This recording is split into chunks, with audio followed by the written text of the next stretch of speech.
industry, cities, towns, homes all require one thing to ensure they function. Electricity is the very life force that drives society. Without it, modern-day civilization would collapse.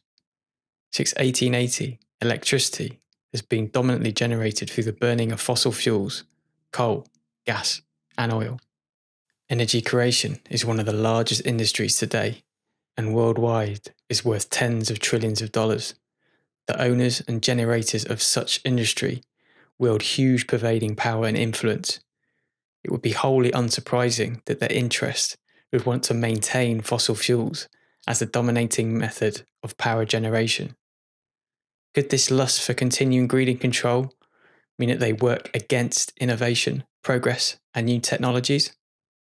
Free energy is the concept of drawing energy from the ether. Dr. O'Leary, a former astronaut on the Apollo program in 1967, and now a very well-respected planetary scientist, who has taught at some of the most prestigious institutions around the US, stated that the problem of free energy devices is that suppression is commonplace. Either inventions are bought and shelved and never heard of again, or inventors are threatened and die under suspicious circumstances.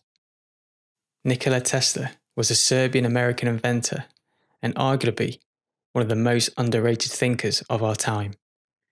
He was financially supported by J.P. Morgan between 1901 and 1905, where he built the Wardenclyffe Laboratory and a connecting 26-metre, 87-foot-high transmitting tower based at Shoreham, Long Island.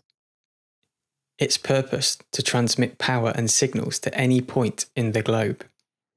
It was the world's first transmitter and capable of transmitting high-frequency electricity, turning the Earth into a giant dynamo, purely drawing energy from the ether. It could project electricity in unlimited amounts anywhere on the planet. The tower would be able to power all industrial and domestic needs globally. It was also capable of interplanetary communication. J.P. Morgan fell out with Tesla and withdrew his funds before the project was fully realised. Morgan remarked that if anyone can draw from the power, where do we put the meter? Tesla died penniless in 1943, age 85 years old. Tesla's vision and understanding of these revolutionary concepts went on to inspire other inventors, such as T. Henry Moray, Lester Hendershot, and Adam Trombley. Moray invented the Moray valve in the 1930s. It drew radiant energy from the zero-point field. The device was successfully demonstrated hundreds of times. Unfortunately, he was ignored, bullied. His device was finally destroyed by a competitor. Moray eventually died of natural causes in 1974. Hendershot created the magnetic generator in 1928. It was bought by big business and apparently shelved, never to be seen again. Hendershot was eventually found dead in Mexico of a suspected suicide. Adam Trombley developed a direct current generator and again was able to draw energy from the ether. The invention was so successful, he was invited to the UN and American Senate to demonstrate the device. Shortly before its demonstration, Trombley's device was confiscated in a government raid, never to be seen again. Dr. Eugene Malov, the founder of Infinite Energy magazine, which provides a wealth of scholarly discussion of new energy theories and devices, and a huge expert and advocate of cold fusion. It was while working at MIT he discovered that serious manipulation of data concerning cold fusion experiments. The real data proved that cold fusion effect was real. He stated that cold fusion patents won't get through. The misrepresentation of data to show negative results was criminal fraud. In protest, Malov resigned the position of 10 years. Years later, he had a fully functioning cold fusion prototype. There were organised meetings with US senators and congresspeople. Alas, again, these meetings never took place.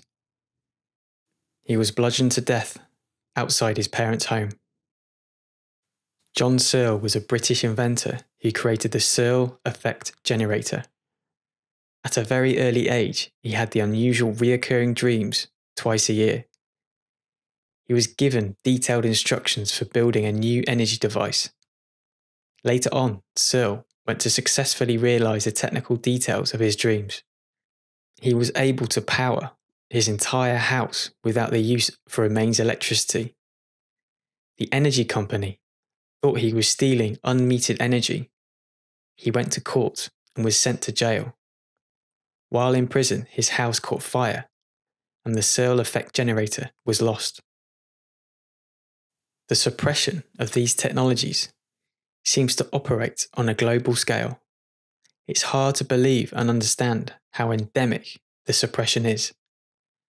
As of 2012, 5,300 US patents have been suppressed under the guise of national security. How many of these patents are for more energy efficient technologies or even free energy devices? There are many individuals who have all made similar breakthroughs.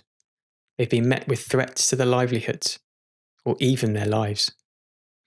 The huge profits at stake, it's little wonder there is a huge drive to prevent technologies that would allow every single household its own means of free power production.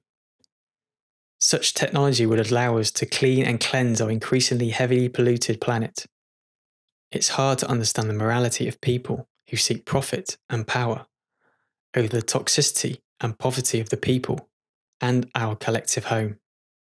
As usual, the mainstream media remains silent, and talk of free energy devices is met with skepticism. Let's hope, one day, Tesla's incredible ideas will eventually be realised and usher in a new dawn of clean, free, unlimited energy for all.